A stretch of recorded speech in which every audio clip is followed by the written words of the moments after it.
Assalamualaikum warahmatullahi wabarakatuh. Kita ketemu lagi di MK Keperawatan Kesehatan Jiwa. Di sini untuk pengkajian keperawatan kesehatan jiwa ini kita untuk menelaah seseorang itu mengalami sehat jiwa atau mengalami gangguan jiwa atau mengalami masalah psikososial. Jadi di sini pengkajiannya yang pertama kita mengisi identitas dulu, kepala keluarga, umur, jenis kelamin, status pernikahan, pendidikan, pekerjaan, alamat. Ini diisi untuk kepala keluarganya, kakaknya ya. Jadi kalau kakak itu diisi di atas. Nah kemudian di bawah ini untuk data keadaan keluarganya. Nah nama, jenis kelamin, umur, pendidikan, pekerjaan. Nah ini kondisi kesehatan jiwanya. Jadi sehat, resiko masalah psikososial, gangguan jiwa, atau memiliki penyakit kronik. Nah ini keterangannya. Jadi seseorang dikatakan gangguan jiwa bila dia, ada tanda-tandanya. Yang pertama mengalami kesedihan yang berlebihan dan lama. Kemudian aktivitas hariannya menurun. Jadi dia males ya untuk melakukan kegiatan. Motivasinya turun, marah-marah tanpa sebab, mengamuk, mengurung diri dan tidak mau ketemu dengan orang lain.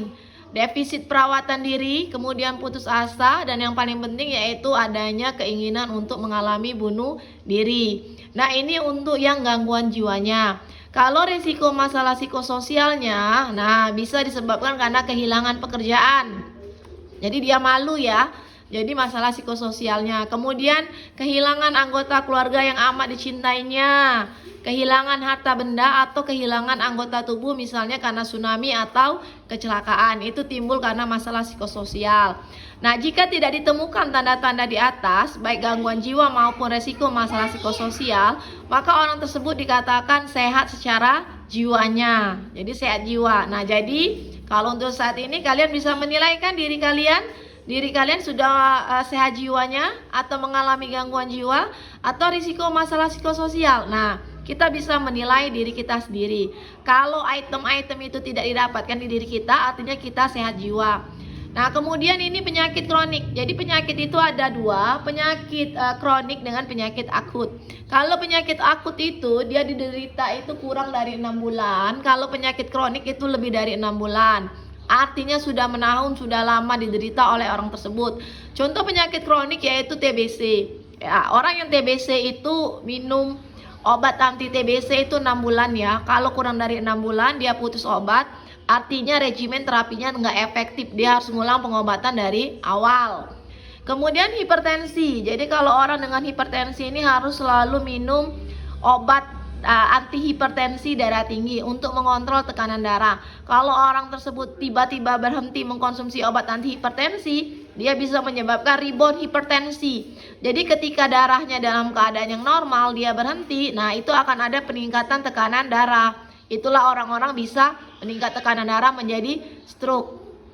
Ya kan? Jadi kalau hipertensi, TBC, minum obat itu 6 bulan, putus obat dia ngulang lagi pengobatan dari awal. Kalau hipertensi, kalau dia tiba-tiba stop obat, dia ada namanya rebound hipertensi. Jadi tensi yang sudah terkontrol tiba-tiba meningkat. Kemudian penyakit jantung ya, kemudian ginjal, kencing manis dan rematik. Jadi kencing manis ini DM, diabetes ya. Nah, dengan rematik. Nah ini kita pengkajiannya dari tahap bayi. Nah bayi ini ada biologi, anak mengalami kelainan bawaan atau penyakit turunan. Nah ini status nutrisinya. Jadi nutrisi, ini berapa gram usia. Nah jadi ketika usia anak 6 bulan itu berat badannya 2 kali berat badan lahir. Ini ya, BB bayi usia 5 bulan 2 kali BB lahir. Kalau usia 1 tahun 3 kali BB lahir. Usia 2 tahun 4 kali BB lahir. Artinya ini BB-nya ini sudah pas ya, anaknya nggak kurang gizi. Jadi anaknya normal standar. Ini penyesuaian. Jadi kalian gampang saja kalian lihat BB anak lahirnya berapa. Misalnya 3000 gram, 3 kilo ya. Artinya saat usia 5 bulan anaknya akan 6 kilogram berat badan. Usia 1 tahun anaknya 3 kali 3, jadi 9 kilo. Saat usia 2 tahun artinya 3 dikali 4, 12 kilogram. Kalau kurang dia bisa nutrisinya kurang dari kebutuhan tubuh ya. Nah ini tinggi badan sama. Tinggi badan usia 1 tahun itu 1,5 dikali tinggi badan lahir. Jadi sebagai contoh dia lahirnya 150 cm. Artinya ketika usia 1 tahun, jadi 1,5 dikali 150 cm. Si anak sekitar 22,5 cm. 1,5 dikali 1,5 2 meter ya. 2 meter 25 cm ketika anak berusia di 1 tahun. Ini kondisi kesehatan secara umum. Nah, nadi RR-nya berapa? Ini disesuaikan dengan nadi bayi ya, usia tadi, respirasi, imunisasi. Imunisasi ini imunisasi dasar, BCG, DPT, polio, hepatitis B, campak. Ini bisa dilihat di buku imunisasi anak. Kelainan kromosom. Nah, ini riwayat prenatal, riwayat saat ibu hamil ya. Apakah ibu mengalami gizi buruk, penyakit selama atau sebelum hamil, usia ibu saat melahirkan. Jadi gizi itu mempengaruhi tumbuh kembang anak ketika di dalam rahim ya. Kemudian kelainan penyakit ini kelainan bawaan dari ibu. Kemudian usia ibu saat melahirkan, usia ibu sangat muda itu resiko, atau usia ibu yang sudah tua di atas 35 tahun itu resiko tinggi.